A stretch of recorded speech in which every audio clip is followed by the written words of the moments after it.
Assalamualaikum warahmatullahi wabarakatuh. Halo guys, kembali lagi di channel YouTube aku. Di video kali ini aku bakal ngejelasin tentang materi piutang dan ilustrasinya.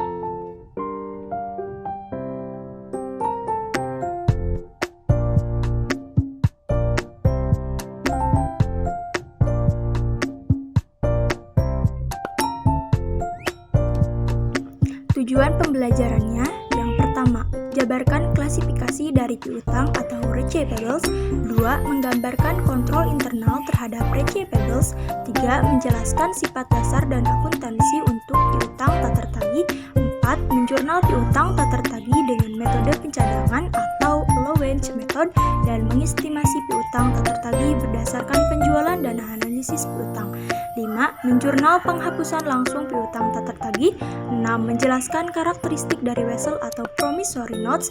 7. Menjurnal transaksi wesel tagih. 8. Menyajikan aset lancar untuk receivables pada neraca. 9. Menghitung dan menginterpretasikan perputaran piutang atau accounts receivable turnover dan jumlah hari rata-rata piutang atau numbers of days sales in receivables. Klasifikasi piutang. Piutang dagang atau accounts receivable digunakan saat menjual barang atau jasa dengan kredit yang biasanya diperkirakan dapat ditagih dalam waktu yang singkat. Wesel tagih atau notes receivable digunakan saat memberikan kredit dalam bentuk yang formal secara tertulis atau disebut promissory note. Piutang lainnya termasuk piutang bunga, piutang pajak, dan piutang dari karyawan.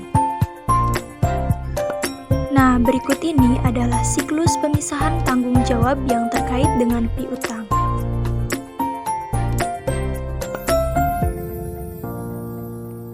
Piutang tak tertagih, metode pencadangan atau allowance method.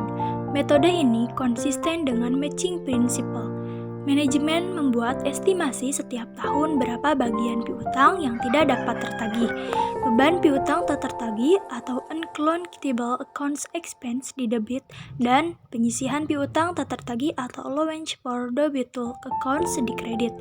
Piutang yang benar-benar tidak dapat tertagih di debit ke akun penyisihan piutang tak tertagih dan di kredit ke akun piutang dagang. Nah, berikut ini ilustrasi transaksi piutang tak tertagih dengan metode pencadangan. 31 Desember, Cynthia Richard mengestimasi $4.000 dari $105.000 saldo piutang dagang di perusahaannya kemungkinan tak dapat tertagih.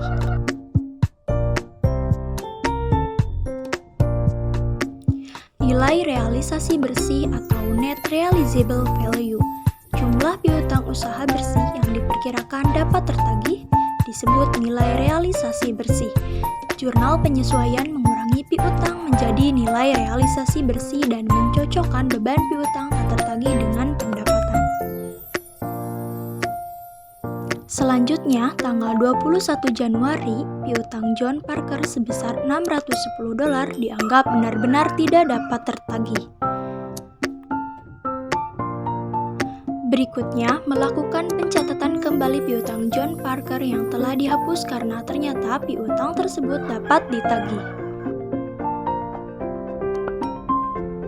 Selanjutnya, mencatat penerimaan kas dari penagihan piutang John Parker.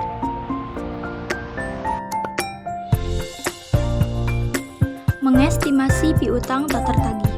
Metode pencadangan menggunakan dua cara untuk mengestimasi besarnya beban piutang tak tertagih. Yang pertama, estimasi berdasarkan persentase dari penjualan. Penjualan kredit untuk periode ini sebesar $300.000 dan diestimasi 1% akan tidak dapat tertagih, sehingga beban piutang tak tertagih sebesar $3.000. Yang kedua, estimasi berdasarkan analisis piutang. Diestimasi $3.390 dari piutang akan tidak dapat tertagih dan saldo penyisihan piutang tak tertagih sekarang sebesar $510. Beban piutang tak tertagih menjadi $2.880 atau $3.390 min $590. Nah, berikut ini adalah daftar umur piutang atau aging schedule.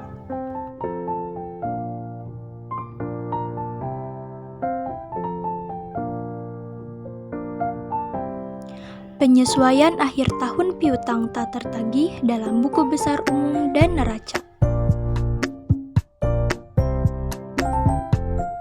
Akuntansi piutang tak tertagih. Metode penghapusan langsung. 1. Metode ini tidak konsisten dengan matching principle. Kedua, piutang yang terbukti tak dapat tertagih dan dihapus tahun tersebut menjadi tak berharga. 3. Beban piutang tak tertagih di debit dan piutang dagang di kredit setiap transaksi penghapusan.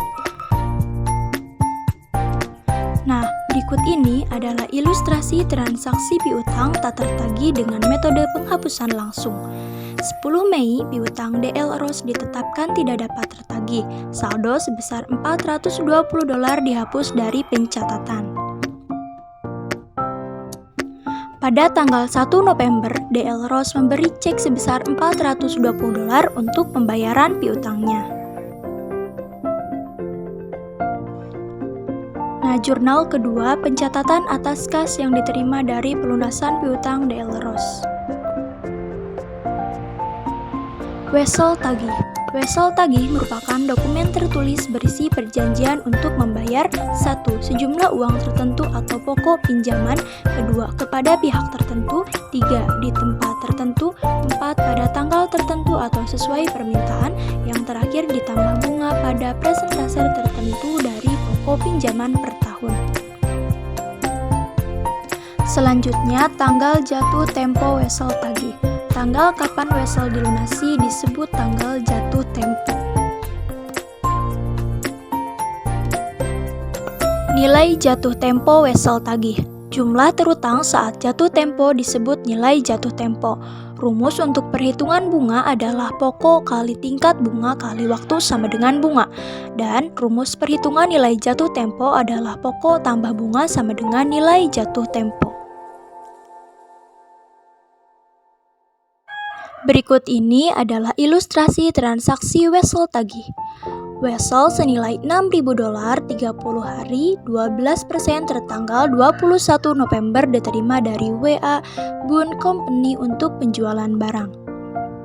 Tanggal 21 Desember saat wesel jatuh tempo, perusahaan menerima $6.060 dari WA Bun Company.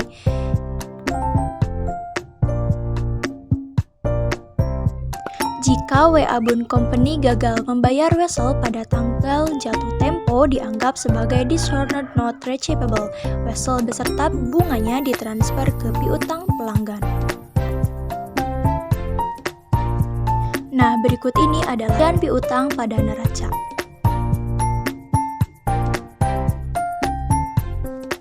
Selanjutnya, perputaran piutang dagang. Kegunaannya yaitu untuk menilai efisiensi penagihan piutang dan manajemen kredit perusahaan. Selanjutnya, jumlah hari rata-rata piutang, yaitu piutang dagang akhir tahun dibagi rata-rata penjualan harian, yang kegunaannya untuk menilai efisiensi penagihan piutang dan manajemen kredit perusahaan. Yang terakhir, summary atau catatan. 1. Klasifikasi piutang terdiri dari piutang dagang, wesel tagih, dan piutang lainnya. Kedua, pemisahan tanggung jawab yang terkait dengan piutang demi terciptanya kontrol internal yang baik. 3. Metode pencatatan piutang tak tertagih terdiri dari metode pencadangan dan metode penghapusan langsung. 4. Mengestimasi piutang tak tertagih pada metode pencadangan, yaitu yang pertama persentase penjualan, yang kedua analisis piutang dengan daftar umur piutang, 5. Akuntansi wesel tagih, dan yang terakhir rasio perputaran piutang dan jumlah hari rata-rata piutang. Nah, segitu aja video dari aku teman-teman, semoga bermanfaat.